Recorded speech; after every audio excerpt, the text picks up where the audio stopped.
we center around our defensive ideals. So, great communication out there to start the games. And, there are times where, we don't know who's going to score the ball, but we kind of know where everybody needs to be. So, we're making the right plays, and, it's giving us great opportunities. Do you judge your effectiveness as a team running offense by how open you get? Because it seemed early on you were getting really good, clean looks.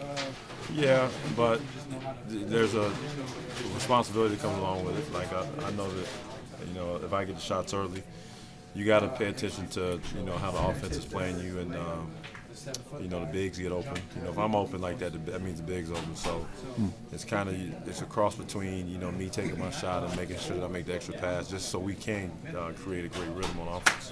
What happened when the lead almost disappeared, and how did you rebuild it? Well, they scored in the midst of our rotation. It seemed like they scored every time down the floor, and we didn't really get great stuff on offense. But we got back to those same principles of getting stops. So it's a fine line with us. Like, when we get those leads, we got to make sure we stick with our principles. And I talked a lot with Nate Vaughn. Those guys got to come in and make sure that they keep the focus, from when they're on the bench to when they come to the game. You also seem to have a big impact on the bench. Speaking of that, in terms of trying to provide some stability early in the second half. You never know. I think right now with having certain guys out, there's no consistency with who is going to be in the game with who.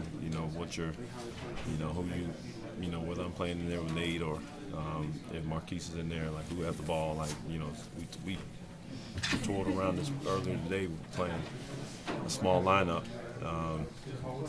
With Paul, myself, Marquise, Rondo, and Kevin, like, mixing that around a little bit. So you never know. That's why you got to stay sharp and watch how the game unfolds. And when you're on the bench, like with those guys, with the young guys, just little tidbits of information, understand what's happening in the game, what the referees are calling. Just paying attention to that.